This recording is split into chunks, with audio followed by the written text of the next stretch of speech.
아빠도 결국은 저보다 가문의 체면이 더 중요하시잖아요. 저는 더 이상 이 집안의 딸로 살고 싶지 않아요. 12년 전 막내딸 지은이가 집안을 등지며 프랑스로 떠났습니다.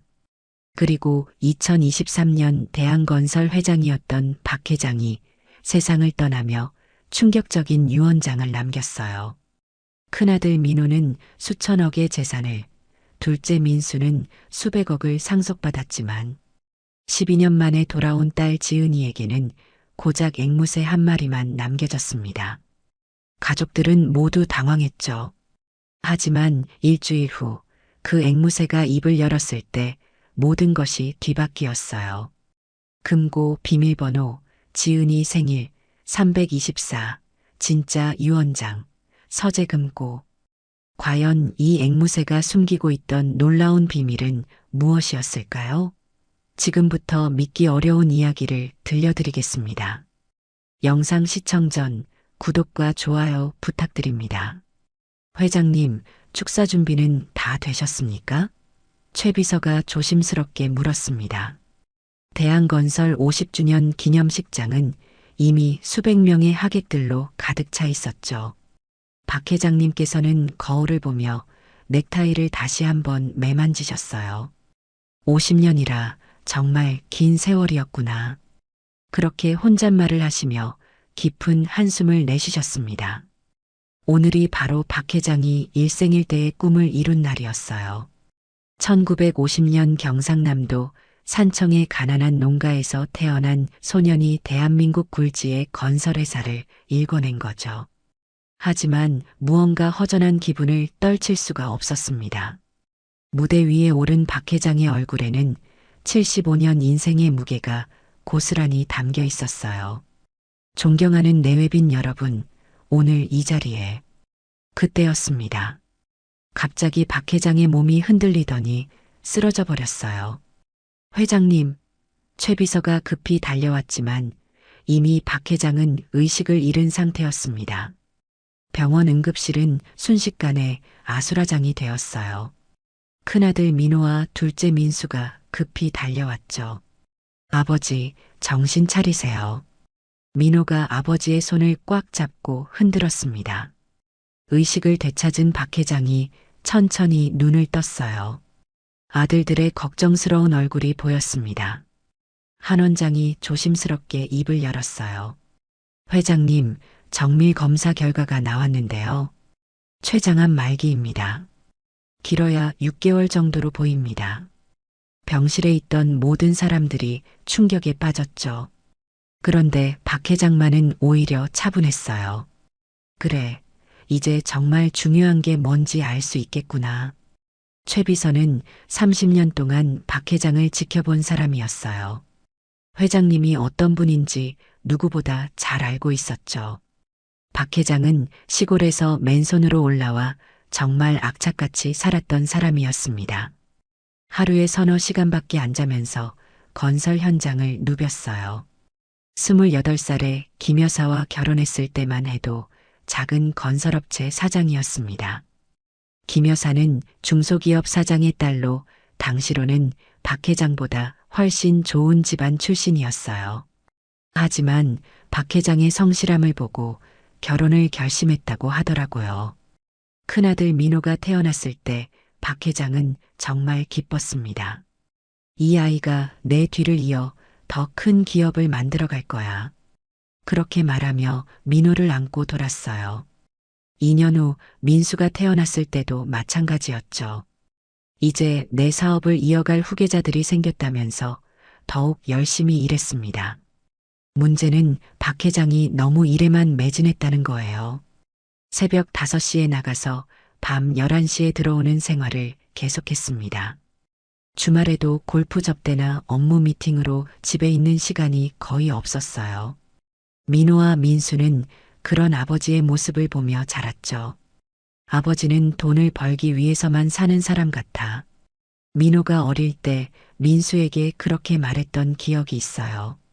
실제로 박 회장은 아이들과 대화할 때도 항상 공부와 성적, 미래의 사업 계승에 대한 이야기만 했습니다.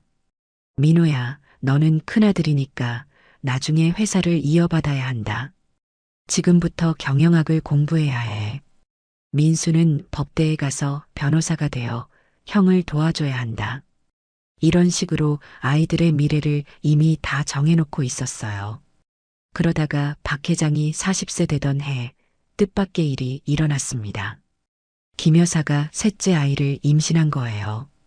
나이도 많고 이미 아들 둘을 두고 있었기 때문에 처음에는 부담스러워했어요.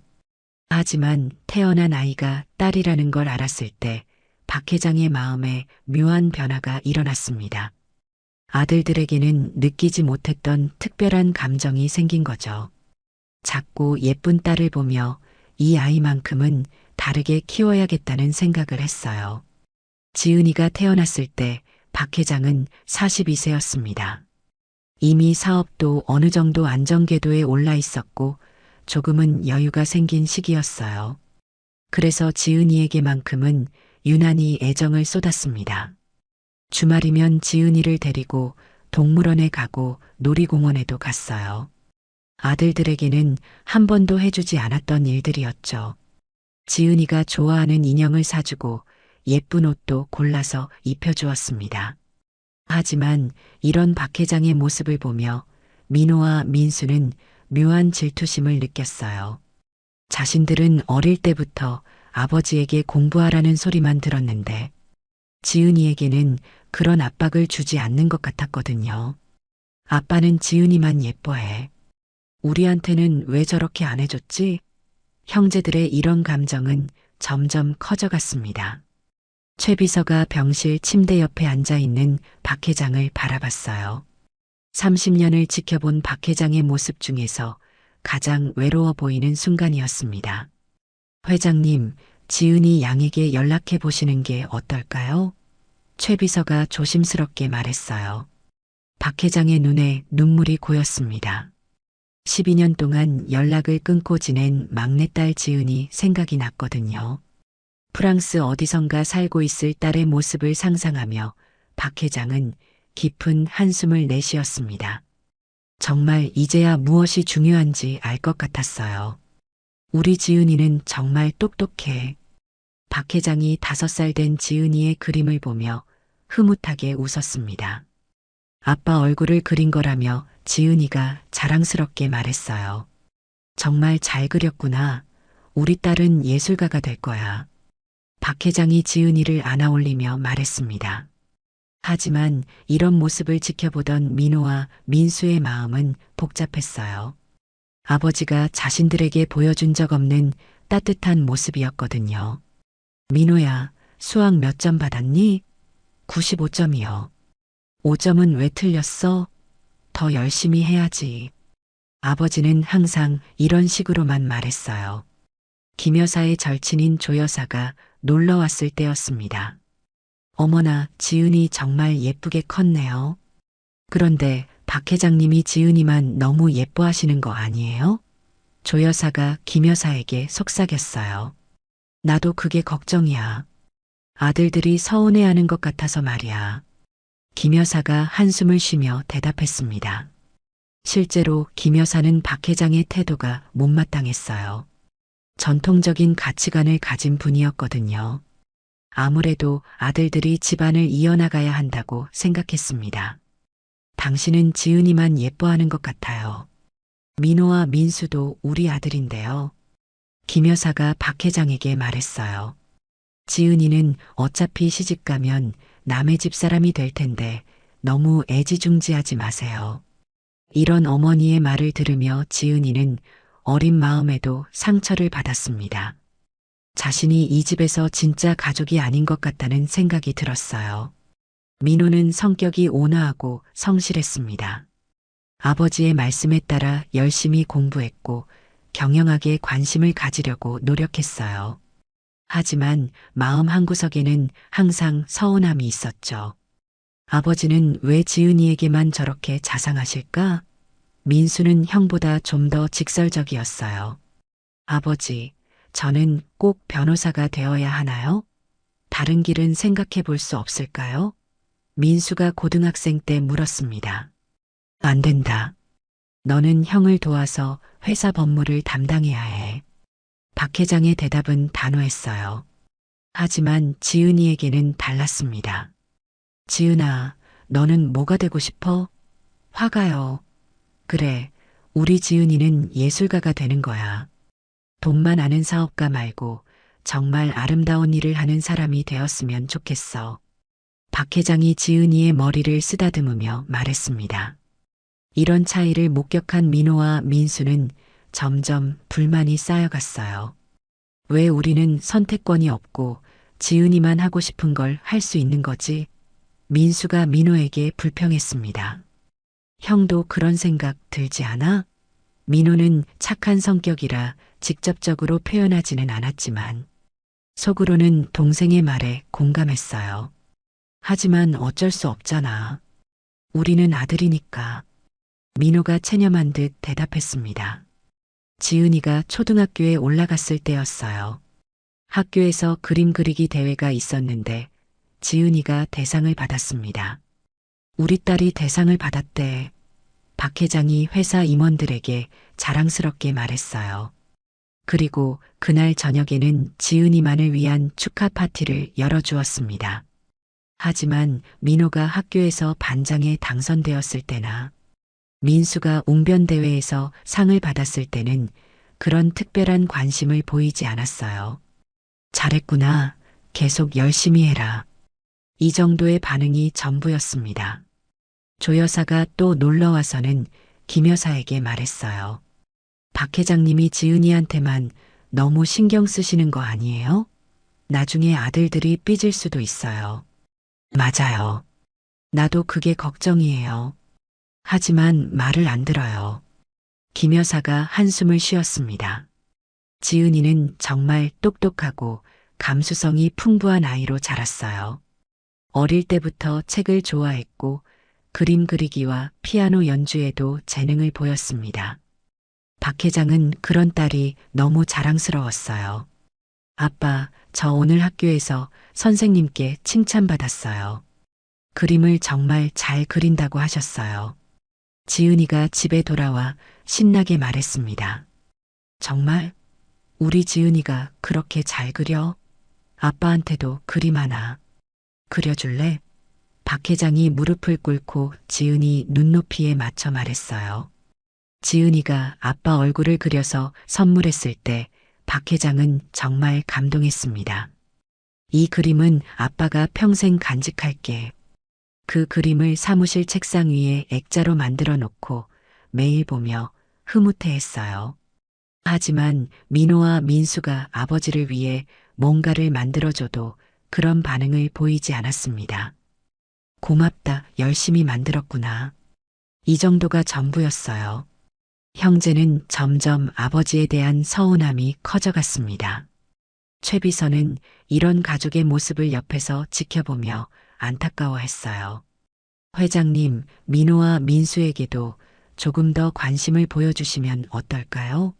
아이들이 서운해하는 것 같은데요. 최 비서가 조심스럽게 말했습니다.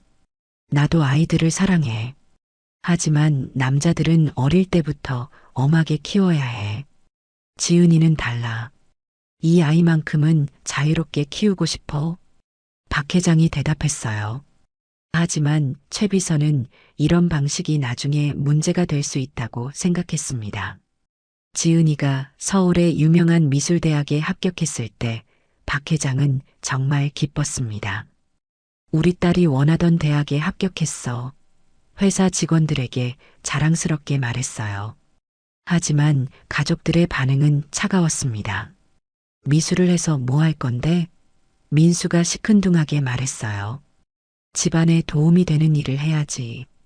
김 여사도 못마땅한 표정을 지었습니다. 하지만 박 회장은 신경 쓰지 않았어요. 지은이가 행복하면 그것만으로 충분했거든요. 대학교 2학년 때 지은이에게 특별한 만남이 있었습니다.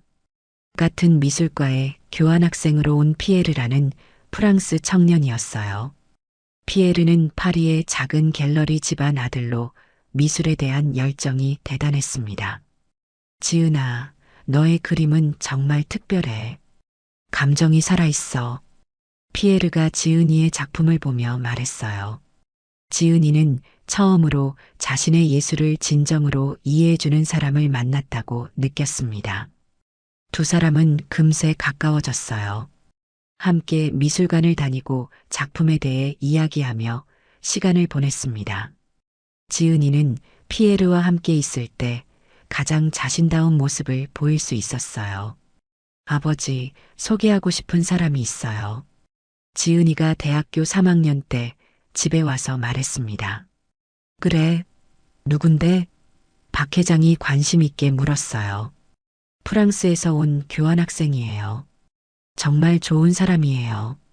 피에르가 처음 한국을 방문했을 때는 정말 신기한 경험이었어요. 지은이의 집이 이렇게 크고 좋을 줄 몰랐거든요. 안녕하세요. 지은이를 정말 좋아합니다. 피에르가 어색한 한국어로 인사했습니다. 박 회장은 피에르의 진실한 마음을 느낄 수 있었어요. 지은이를 바라보는 눈빛이 정말 따뜻했거든요. 반갑습니다. 지은이가 행복하면 저도 기뻐요. 박 회장이 웃으며 말했습니다. 하지만 김 여사와 민호, 민수의 반응은 달랐어요. 외국인이라니. 조 여사가 김 여사에게 속삭였습니다. 나중에 지은이가 외국으로 떠나면 어쩌려고 해요? 김 여사도 걱정이 되기 시작했어요.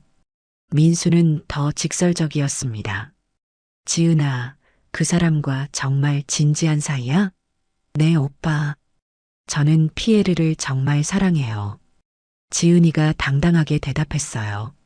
하지만 우리 집안 격에 맞지 않는 사람 같은데? 민수가 불편한 기색을 드러냈습니다. 민호도 마찬가지였어요. 지은아, 조금 더 신중하게 생각해봐.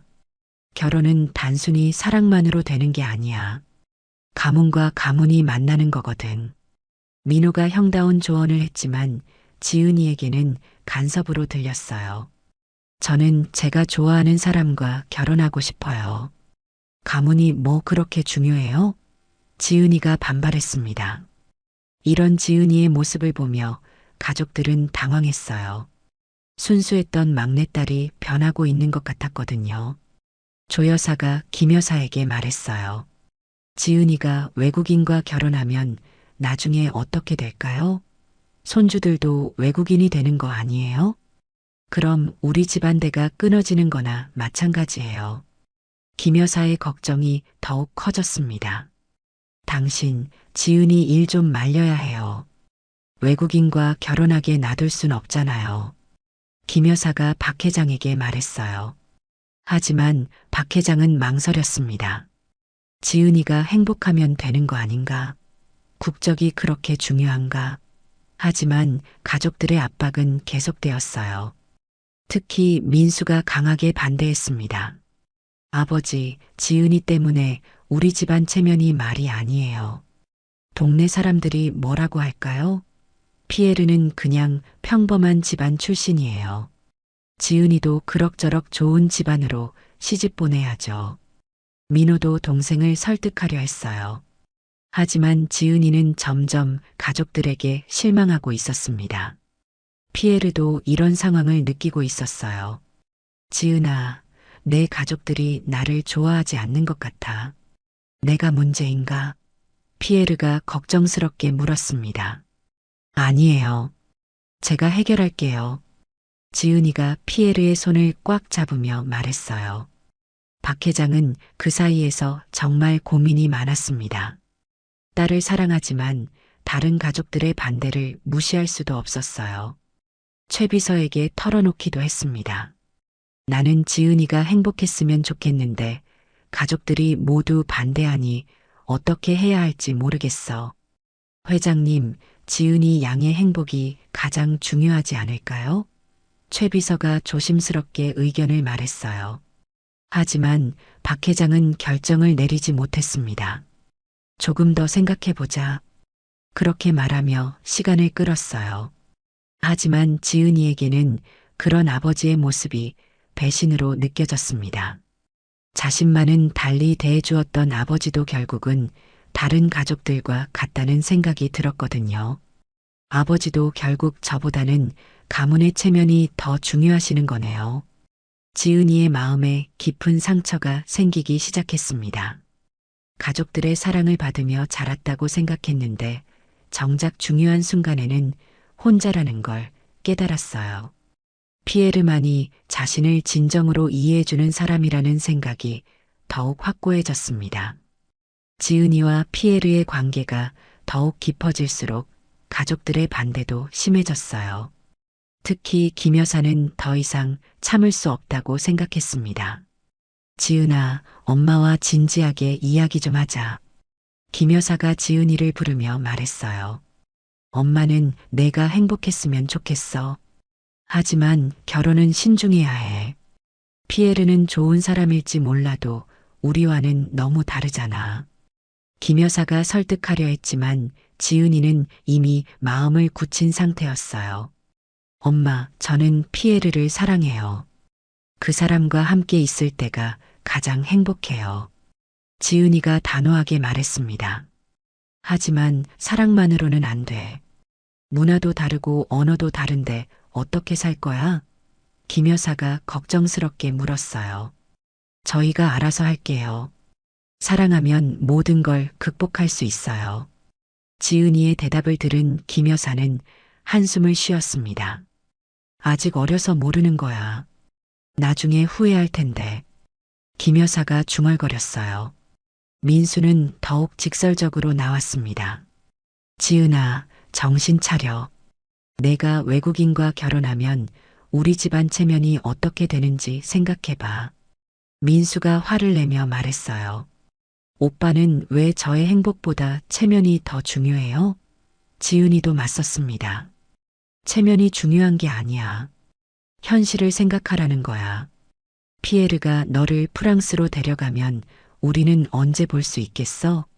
민수의 말에는 나름의 걱정이 담겨 있었지만 지은이에게는 이기심으로 들렸어요. 민호도 형으로서 지은이를 설득하려 했습니다. 지은아, 오빠 말 좀 들어봐. 피에르가 나쁜 사람은 아니지만 너무 성급하게 결정하는 것 같아. 조금 더 시간을 갖고 생각해보면 어떨까? 민호가 부드럽게 말했어요. 하지만 지은이는 이미 가족들에 대한 신뢰를 잃어가고 있었습니다. 오빠들도 저를 진정으로 걱정하는 게 아니라 자신들 체면만 생각하는 거네요. 지은이가 실망한 목소리로 말했어요. 가장 큰 문제는 박 회장의 태도였습니다. 처음에는 지은이가 행복하면 된다고 했지만 가족들의 계속된 반대에 점점 흔들리고 있었어요.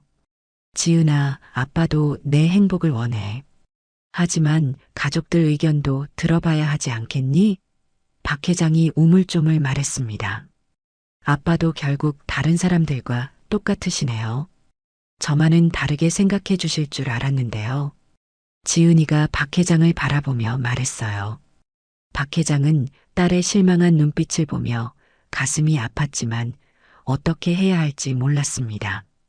그러던 중 결정적인 사건이 일어났어요. 조 여사가 김 여사에게 충격적인 소식을 전한 거였습니다. 지은이가 피에르와 함께 프랑스로 떠날 준비를 하고 있다는 소문을 들었어요. 정말이에요? 김 여사가 깜짝 놀랐습니다. 김 여사가 급히 집으로 돌아와 지은이를 불렀어요. 지은아, 내가 정말 프랑스로 떠날 거라는 게 사실이야? 네, 엄마. 저는 피에르와 함께 프랑스에서 살 거예요. 지은이가 담담하게 대답했습니다. 뭐라고? 김 여사가 기절할 것 같았어요. 당장 박 회장과 아들들에게 연락했습니다. 여보, 큰일 났어요. 지은이가 정말 외국으로 떠날 생각이래요. 김 여사의 다급한 목소리를 들은 박 회장은 급히 집으로 향했어요. 가족회의가 열렸습니다. 지은아, 너 정말 미쳤니? 민수가 화를 내며 소리쳤어요. 집안을 버리고 떠날 생각을 어떻게 해? 오빠들은 처음부터 저를 진짜 가족으로 생각하지 않았잖아요. 지은이가 차갑게 대답했습니다. 무슨 소리야? 우리가 언제 그랬어? 민호가 당황하며 말했어요. 하지만 지은이는 이미 마음을 정한 상태였습니다. 저는 이 집안의 기대에 맞춰 살고 싶지 않아요. 제 인생은 제가 살겠습니다. 박 회장이 딸에게 다가갔어요. 지은아, 그렇게 급하게 결정하지 말고 좀 더 이야기해보자. 아빠도 내가 행복했으면 좋겠어. 하지만 너무 멀리 가는 것 같아서 걱정이 돼. 박 회장이 간절하게 말했습니다. 아빠도 결국은 저보다 가문의 체면이 더 중요하시잖아요. 저는 더 이상 이 집안의 딸로 살고 싶지 않아요. 지은이의 말에 박 회장은 큰 충격을 받았어요. 자신이 딸을 이렇게까지 실망시켰다는 게 믿기지 않았습니다. 최 비서도 이 상황을 걱정했어요. 회장님, 지은이 양을 붙잡아야 하는 것 아닐까요? 한 번 떠나면 언제 다시 볼 수 있을지 모르는데요. 최 비서가 조심스럽게 말했습니다. 박 회장은 정말 고민이 되었어요. 딸을 붙잡고 싶은 마음과 가족들의 반대 사이에서 갈등했습니다. 그런데 그 사이 지은이는 이미 모든 준비를 마쳤어요. 피에르와 함께 프랑스행 비행기표를 끊었습니다. 떠나는 날 아침 지은이는 가족들에게 마지막 인사를 했어요. 그동안 키워주셔서 감사합니다. 하지만 저는 이제 제 길을 가겠어요. 지은이가 담담하게 말했습니다. 지은아, 정말 가는 거야? 민호가 마지막으로 붙잡으려 했어요. 네, 오빠. 저는 행복하게 살 거예요. 지은이가 웃으며 대답했습니다. 하지만 그 웃음 뒤에는 깊은 아픔이 숨어 있었어요. 공항에서 박 회장이 뒤늦게 달려왔지만 이미 지은이는 출국 수속을 마친 상태였습니다. 지은아, 박 회장이 딸을 부르며 뛰어왔어요. 하지만 지은이는 돌아보지 않았습니다. 아빠, 저 이제 정말 가요. 행복하게 사세요. 지은이가 멀리서 손을 흔들며 말했어요. 박 회장은 딸의 모습이 사라질 때까지 그 자리에 서 있었습니다. 평생 그렇게 후회스러운 순간은 없었어요. 최 비서가 박 회장 곁에 와서 말했어요. 회장님, 지은이 양은 분명히 연락할 거예요. 시간이 지나면 화도 풀릴 테니까요. 하지만 박 회장은 자책감에 빠져 있었습니다. 그렇게 지은이는 피에르와 함께 프랑스로 떠났어요. 처음 몇 달간은 가끔 안부 전화가 왔지만 점점 연락이 줄어들었습니다. 결국 1년 후부터는 완전히 연락이 끊어졌어요. 박 회장은 딸이 떠난 후 더욱 일에만 매진했습니다. 딸을 잃은 슬픔을 일로 달래려고 했어요. 하지만 매일 밤 지은이 생각에 잠 못 이루는 날이 많았습니다. 내가 딸을 제대로 지켜주지 못했다며 자책했어요. 민호와 민수는 속으로 다행이라고 생각했습니다. 이제 아버지의 관심을 나누어 가질 필요가 없다고 여겼거든요. 하지만 예상과 달리 박 회장은 지은이가 떠난 후 더욱 차가워졌어요. 12년이 흘렀습니다. 그 사이 지은이는 프랑스에서 피에르와 결혼해서 두 아이를 낳고 평범하지만 행복한 삶을 살고 있었어요. 경제적으로는 풍족하지 않았지만 진정한 사랑이 있는 가정이었습니다. 12년 동안 한국과 프랑스에서는 완전히 다른 삶이 펼쳐지고 있었어요. 박 회장은 지은이가 떠난 충격을 일로 달래며 회사를 더욱 크게 키웠습니다. 대한건설은 이제 국내 굴지의 건설회사가 되었어요. 하지만 박 회장의 마음은 전혀 행복하지 않았습니다. 회사가 커질수록 오히려 더 외로웠어요. 최 비서가 옆에서 지켜보기에도 안타까웠습니다. 회장님, 건강도 생각하시고 좀 쉬시면 안 될까요? 최 비서가 걱정스럽게 말했어요. 일을 안 하면 딸 생각만 나서 견딜 수가 없어. 박 회장이 쓸쓸하게 대답했습니다. 매년 지은이의 생일이 되면 혼자 케이크를 사서 축하하곤 했어요. 우리 지은이 건강하게 잘 살고 있겠지? 그렇게 혼잣말을 하며 눈물을 흘렸습니다. 최 비서는 몰래 지은이의 근황을 파악하고 있었어요. 사람을 시켜서 프랑스에 있는 지은이의 소식을 알아보곤 했습니다. 회장님, 지은이 양이 결혼했다고 합니다. 아이도 둘 낳고 행복하게 살고 있대요. 최 비서가 조심스럽게 전했어요. 그래, 우리 지은이가 엄마가 되었구나.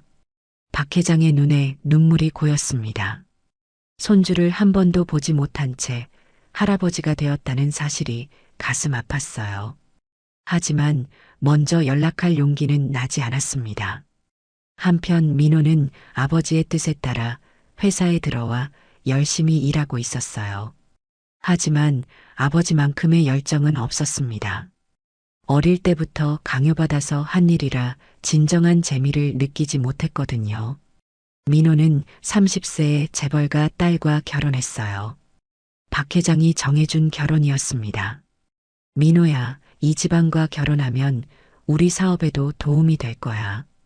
박 회장이 아들을 설득했어요.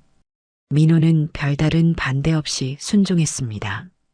하지만 민호의 아내는 시댁에서 눈치를 보며 살아야 했어요. 특히 김 여사가 까다롭게 굴어서 힘들어했습니다. 며느리가 된 후에도 자유롭게 살 수 없었거든요. 민호도 그런 아내를 챙겨주지 못해서 미안했어요. 민수는 변호사가 되어 자신만의 길을 가려고 했습니다. 아버지, 저는 제 로펌을 차리고 싶어요. 민수가 박 회장에게 말했어요. 안 된다. 너는 우리 회사 법무팀을 맡아야 해. 박 회장의 대답은 여전히 단호했어요. 결국 민수도 회사에 들어와 법무를 담당하게 되었어요. 하지만 마음속으로는 늘 불만이 있었습니다. 왜 지은이만 자유롭게 살 수 있었을까? 그런 생각을 지울 수가 없었어요. 민수도 35세에 결혼했는데 역시 박 회장이 소개한 여성이었어요.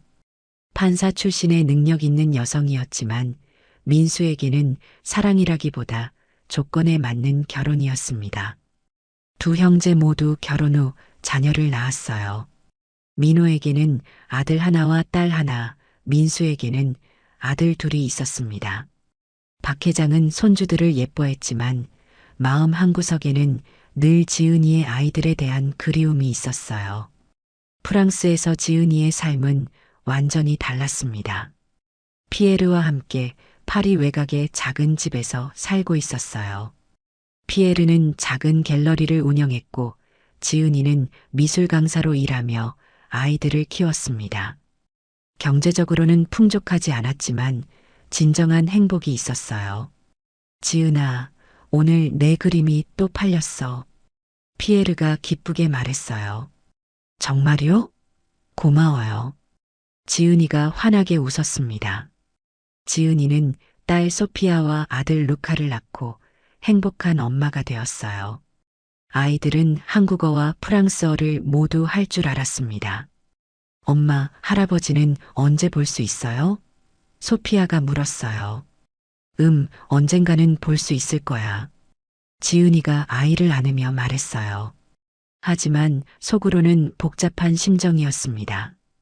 가끔 한국에 있는 가족들이 그리웠지만 먼저 연락할 용기는 나지 않았어요. 한국의 명절 때면 지은이는 더욱 가족이 그리워졌어요. 피에르가 그런 지은이를 위로했습니다. 지은아, 내 가족들이 분명히 너를 그리워하고 있을 거야. 언젠가는 화해할 수 있을 거야. 피에르가 지은이의 손을 잡으며 말했어요. 최 비서는 계속해서 지은이의 소식을 박 회장에게 전해주었어요. 회장님, 지은이 양이 미술 전시회를 열었다고 합니다. 현지에서 꽤 인정받고 있대요. 최 비서가 신문 기사를 보여주며 말했어요. 그래, 우리 지은이가 화가가 되었구나. 박 회장이 기쁘면서도 서운한 표정을 지었어요. 딸의 성공을 가까이서 지켜보지 못한다는 게 아쉬웠습니다. 조 여사가 김 여사에게 말했어요. 지은이가 프랑스에서 잘 살고 있다는 소문 들었어요. 그래도 딸이니까 가끔 생각나시죠? 김 여사도 가끔은 지은이가 그리웠어요. 하지만 자존심 때문에 먼저 연락하지는 못했습니다. 민호와 민수도 가끔 지은이 생각을 했어요. 지은이는 지금 뭘 하고 있을까? 민호가 민수에게 물었어요. 글쎄, 잘 살고 있겠지. 하지만 이렇게 오랫동안 연락이 없을 줄은 몰랐어. 민수가 대답했습니다. 12년이라는 시간 동안 양쪽 모두 서로를 그리워했지만 누구도 먼저 연락하지 못했어요. 자존심과 상처받은 마음이 너무 컸기 때문입니다. 하지만 운명은 다른 방법으로 이들을 다시 만나게 할 계획이었어요. 2023년 어느 봄날 박 회장이 정기 건강검진을 받으러 병원에 갔어요. 한 원장은 박 회장의 오랜 친구이자 주치의였습니다. 회장님, 검사 결과가 나왔는데요. 한 원장의 표정이 심각했어요. 무슨 일인가? 박 회장이 평상시와 다른 한 원장의 표정을 보며 물었습니다. 췌장의 악성 종양이 발견되었어요. 이미 다른 장기로 전이된 상태입니다. 한 원장이 조심스럽게 말했어요. 얼마나 남았나? 박 회장이 담담하게 물었습니다. 길어야 6개월 정도로 보입니다. 적극적인 치료를 받으시면 조금 더 연장할 수 있지만요. 한 원장의 말에 박 회장은 오히려 차분했어요. 알겠네. 가족들에게는 내가 직접 말하겠어. 박 회장이 고개를 끄덕였습니다. 한 원장은 오랜 친구의 침착한 모습을 보며 안타까웠어요. 회장님, 정말 중요한 사람들과 시간을 보내세요. 한 원장이 조언했습니다. 박 회장이 집으로 돌아와 가족들을 불렀어요. 민호와 민수, 그리고 김 여사가 모였습니다. 얘들아, 아빠가 많이 아프다. 시간이 얼마 남지 않았어. 박 회장이 담담하게 말했어요. 뭐라고요? 아버지. 민호가 깜짝 놀라며 소리쳤어요. 아버지, 정말이에요? 민수도 당황했습니다. 김 여사는 눈물을 흘리며 남편의 손을 잡았어요. 여보, 어떻게 이런 일이? 김 여사가 흐느끼며 말했어요. 울지 마. 나도 충분히 살았어. 다만 한 가지 후회가 있다면 지은이를 한 번 더 보지 못한다는 거야. 박 회장이 창밖을 바라보며 말했어요. 가족들은 모두 침묵했습니다. 최 비서가 조심스럽게 말했어요. 회장님, 지은이 양에게 연락해 보시는 게 어떨까요?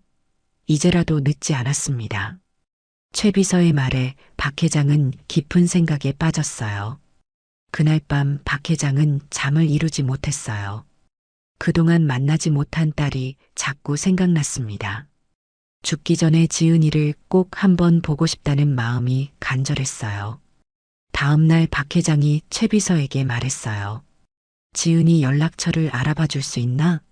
최 비서가 기다렸다는 듯이 대답했어요. 이미 준비해뒀습니다. 12년 동안 계속 지켜보고 있었거든요. 박 회장은 떨리는 마음으로 지은이에게 전화를 걸었어요. 프랑스와 한국의 시차 때문에 밤늦은 시간이었습니다. 따르릉, 따르릉. 전화벨이 울렸어요. 여보세요? 지은이의 목소리가 들렸습니다. 12년 만에 듣는 딸의 목소리였어요. 지은아, 아빠다. 박 회장이 목이 메어 간신히 말했어요. 아빠, 정말 아빠세요? 지은이도 깜짝 놀랐어요. 갑작스러운 아버지의 전화에 당황했습니다. 지은아, 아빠가 많이 아프다. 한 번만 보러 올 수 없을까? 박 회장이 간절하게 부탁했어요. 아빠, 어디가 아프세요? 지은이의 목소리에 걱정이 담겼어요. 지금까지 쌓인 서운함이 있었지만 아버지가 아프다는 말을 듣자 마음이 약해졌습니다. 암이야. 시간이 얼마 남지 않았어. 마지막으로 딸 얼굴을 보고 싶다. 박 회장의 솔직한 말에 지은이는 충격을 받았어요. 저도 아빠가 보고 싶었어요. 지은이가 눈물을 흘리며 말했어요. 정말? 그럼 올 수 있겠니? 박 회장이 기대에 찬 목소리로 물었어요. 네, 가족들과 함께 갈게요. 조금만 기다려주세요.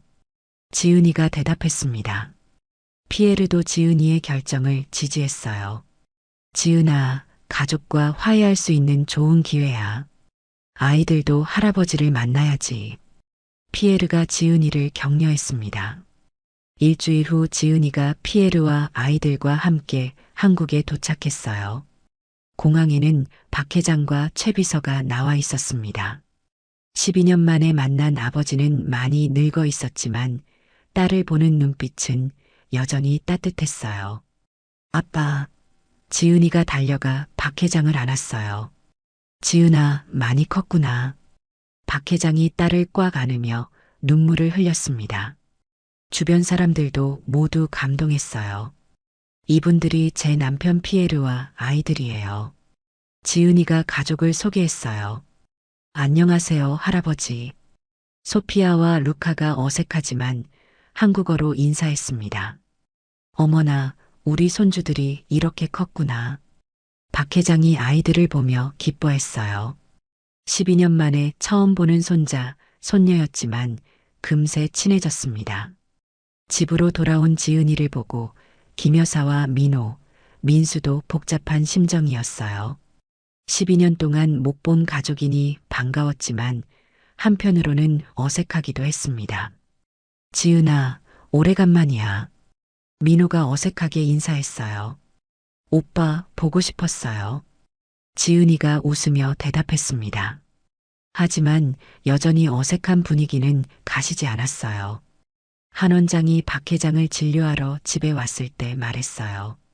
회장님, 가족이 모이니까 얼굴이 많이 밝아지셨네요. 이제야 진짜 약을 만난 것 같습니다.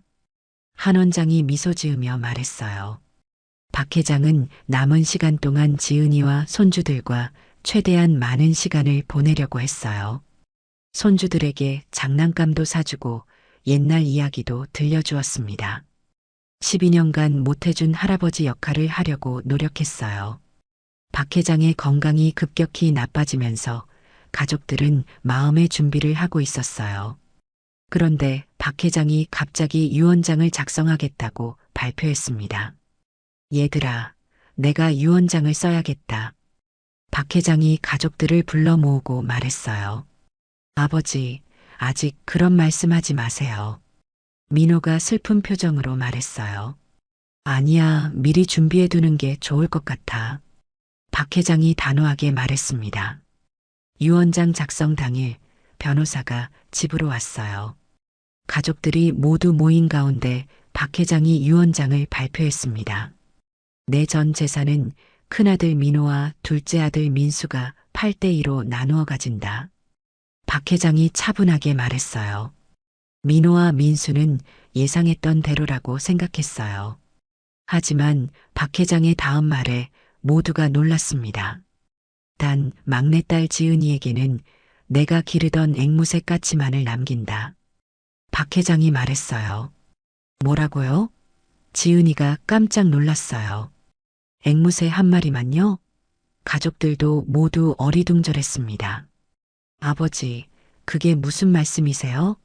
민수가 당황하며 물었어요. 내가 다 생각이 있어서 하는 일이야. 박 회장이 신비로운 미소를 지으며 말했어요. 변호사도 이런 유언장은 처음 본다는 표정이었습니다. 지은이는 상처받았어요.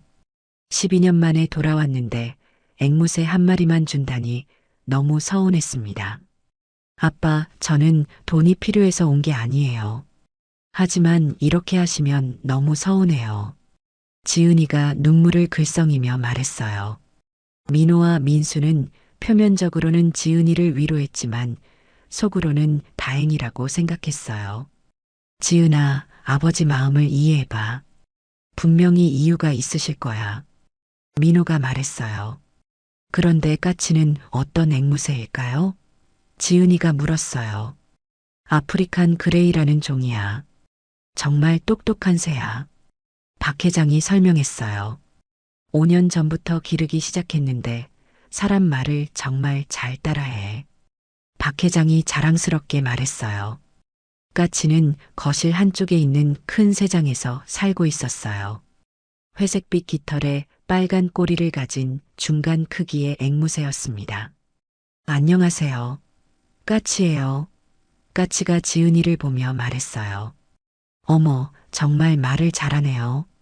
지은이가 신기해하며 까치에게 다가갔어요. 회장님 어디 가세요? 오늘 날씨 좋네요. 까치가 계속해서 말을 했습니다. 박 회장은 까치를 정말 아꼈어요. 매일 대화를 나누고 좋은 먹이를 주었습니다. 까치야, 오늘도 건강하지? 박 회장이 까치에게 말을 걸면 까치도 대답했어요. 네, 건강해요. 지은이는 아버지의 유언이 이해되지 않았어요. 왜 하필이면 앵무새만 물려주시는 걸까? 하지만 아버지의 뜻이니 받아들이기로 했습니다. 알겠어요, 아빠. 까치를 잘 돌볼게요. 지은이가 말했어요. 박 회장이 세상을 떠난 것은 그로부터 일주일 후였어요. 가족들에 둘러싸여 평안하게 눈을 감았습니다. 지은아, 미안하다. 나중에 다 알게 될 거야. 박 회장이 마지막으로 지은이에게 한 말이었어요. 장례식에는 정말 많은 사람들이 왔어요. 박 회장이 그동안 쌓아온 인맥과 업계에서의 위상을 보여주는 장면이었습니다. 지은이도 아버지의 위대함을 새삼 느꼈어요. 장례를 치른 후 유산 분할이 본격적으로 시작되었어요. 민호는 회사 지분 80%와 함께 부동산의 대부분을 상속받았습니다. 총 2,400억 원 규모의 엄청난 상속이었어요. 민수는 회사 지분 20%와 현금 자산을 상속받았어요. 총 600억 원 정도의 재산이었습니다. 형제 모두 상상도 못했던 거대한 재산을 물려받게 된 거죠. 반면 지은이는 정말로 앵무새 까치 한 마리만 받았어요. 변호사도 정말 이것만 받으시겠습니까? 라고 재확인할 정도였습니다. 네, 아버지 뜻이니까요. 지은이가 담담하게 대답했어요. 조 여사가 김 여사에게 말했어요. 역시 딸은 시집간 몸이라더니. 박 회장님도 결국 아들들에게만 재산을 주셨네요. 김 여사도 그게 당연하다고 생각했어요. 민호와 민수는 속으로 안도했어요. 혹시 지은이가 돌아와서 상속에 문제가 생기지 않을까 걱정했거든요. 하지만 결과적으로는 자신들이 모든 재산을 상속받게 되었습니다. 지은이는 서운했지만 어쩔 수 없다고 생각했어요. 아빠 마음은 알겠어. 어차피 나는 외국에 살고 있으니까. 하지만 마음 한구석에는 상처가 남아 있었습니다. 까치를 프랑스로 데려가려고 했지만 검역 문제 때문에 당분간 한국에 머물러야 했어요. 그래서 박 회장의 집에 남아 있으면서 까치를 돌보기로 했습니다. 민호와 민수는 지은이가 집에 있는 것을 달가워하지 않았어요. 이제 상속도 끝났으니까 빨리 프랑스로 돌아가는 게 어떨까? 민수가 은근히 압박했습니다. 하지만 지은이는 아버지가 마지막까지 아껴했던 까치를 제대로 돌봐주고 싶었어요. 그것이 아버지에 대한 마지막 도리라고 생각했습니다. 조금만 더 있다가 갈게요. 지은이가 말했어요. 까치는 정말 똑똑한 새였어요.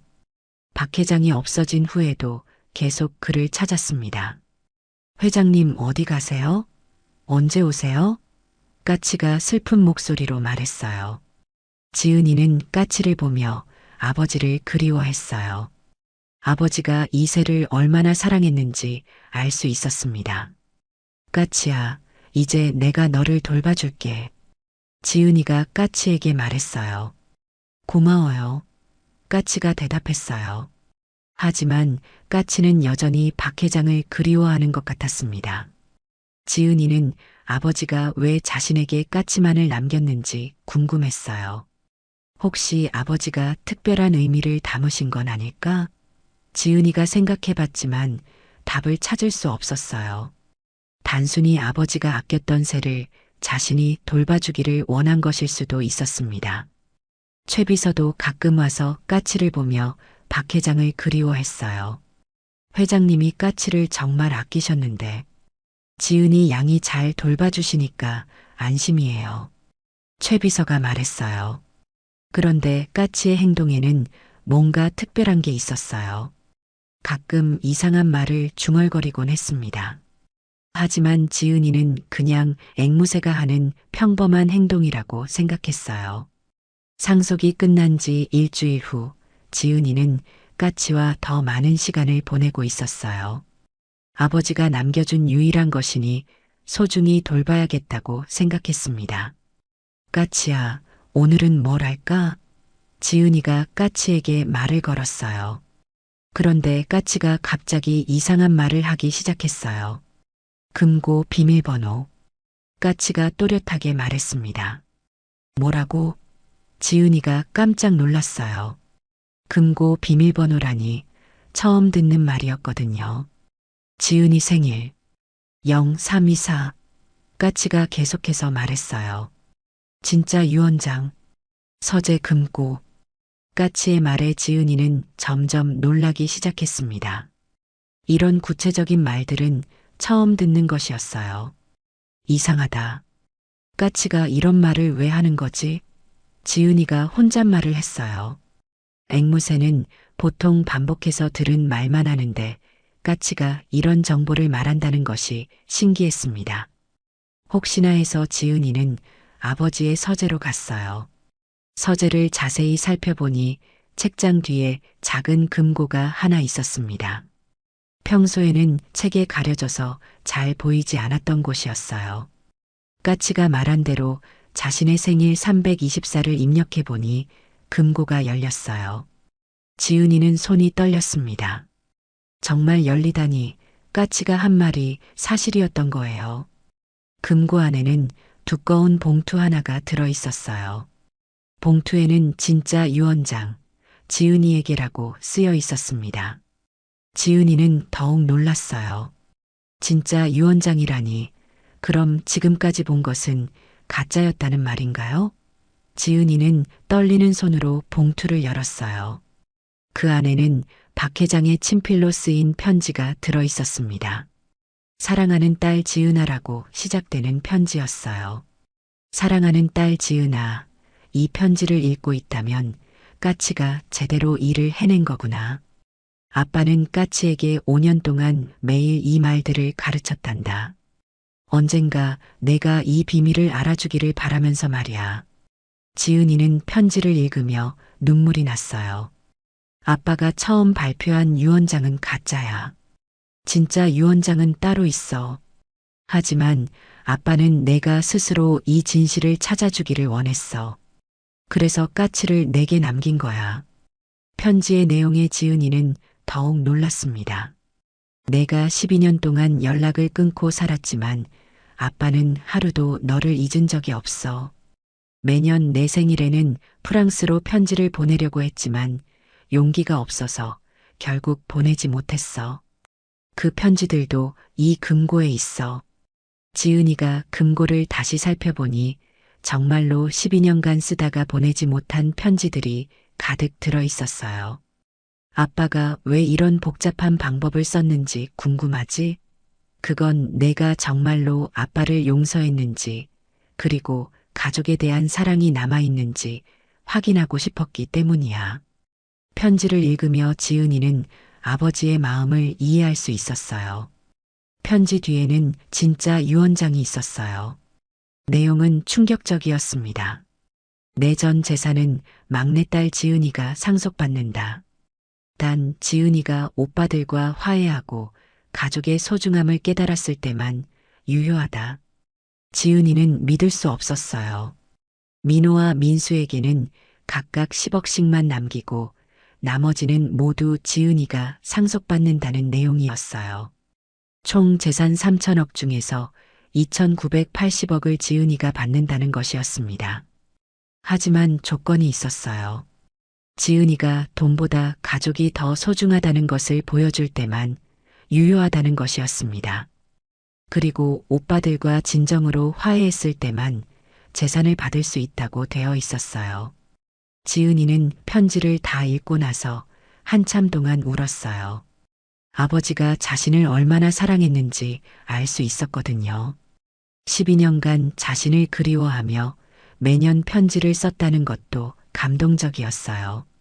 최 비서가 집에 와서 지은이의 울음소리를 듣고 달려왔어요. 지은이 양 무슨 일이세요?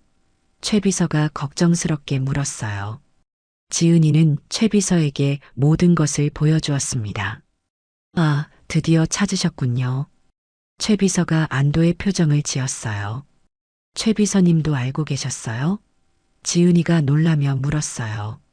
네, 회장님이 5년 동안 매일 까치에게 그 말들을 가르치는 것을 지켜봤습니다. 최 비서가 고백했어요. 회장님은 지은이 양이 언젠가 돌아올 것을 믿고 계셨어요. 그리고 정말로 가족을 사랑하는지 시험해보고 싶어 하셨습니다. 최 비서의 설명을 들으며 지은이는 아버지의 깊은 사랑을 느꼈어요.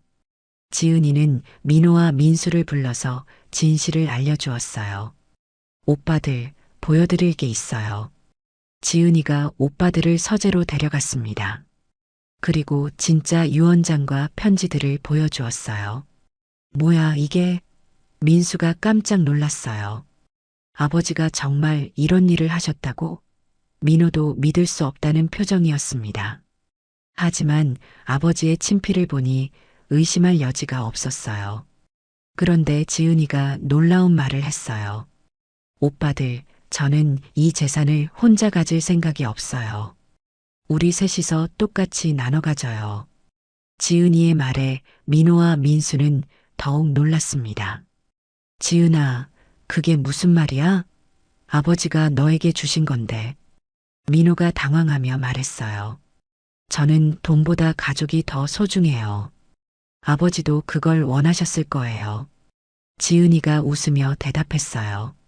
민수는 처음에는 어리둥절했지만 점점 감동받기 시작했어요. 지은아, 미안해. 그동안 너를 질투하고 시기했어. 정말 미안해. 민수가 진심으로 사과했습니다. 나도 미안해, 지은아. 오빠로서 너를 제대로 챙겨주지 못했어. 민호도 눈물을 흘리며 사과했어요. 그동안 쌓인 오해와 갈등이 한순간에 해소되는 순간이었습니다. 오빠들, 이제 정말 가족이 되어요. 지은이가 오빠들을 안으며 말했어요.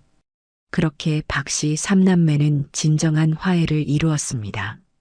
까치도 마치 이 모든 상황을 이해하는 것처럼 말했어요. 가족이 최고야. 회장님 기뻐하세요. 까치의 말에 모든 사람들이 웃었습니다. 결국 세 남매는 아버지의 뜻에 따라 재산을 똑같이 나누어 가지기로 했어요. 하지만 더 중요한 것은 잃어버렸던 가족애를 되찾았다는 것이었습니다. 지은이는 프랑스로 돌아가지 않고 한국에 머물기로 했어요. 아이들도 한국에서 교육받으며 할머니와 삼촌들과 함께 지내기로 했습니다. 피에르도 한국에서 갤러리를 열어 새로운 삶을 시작했어요. 김 여사도 지은이를 진심으로 받아들였습니다. 지은아, 그동안 미안했어. 이제부터는 정말 가족으로 지내자.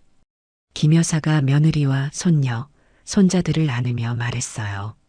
까치는 여전히 박 회장을 그리워했지만 이제는 행복해 보였어요. 회장님, 임무 완료. 까치가 자랑스럽게 말했습니다. 박 회장의 마지막 선물인 까치 덕분에 가족들이 모두 화해할 수 있었거든요. 최 비서도 이 모든 과정을 지켜보며 감동했어요. 회장님이 정말 지혜로우신 분이었습니다. 마지막까지 가족을 생각하셨어요. 최 비서가 눈물을 흘리며 말했어요. 그렇게 박 회장의 깊은 사랑과 지혜로 갈라졌던 가족이 다시 하나가 되었습니다. 앵무새 까치가 전한 한마디가 모든 것을 바꾼 기적 같은 이야기였어요. 진정한 사랑은 시간과 거리를 뛰어넘어 가족을 하나로 만든다는 것을 보여준 감동적인 결말이었습니다. 오늘 이야기가 좋으셨다면 구독과 댓글, 알람 설정 잊지 마시고 소중한 댓글 하나가 정말 큰 힘이 됩니다. 시청해 주셔서 진심으로 감사드립니다.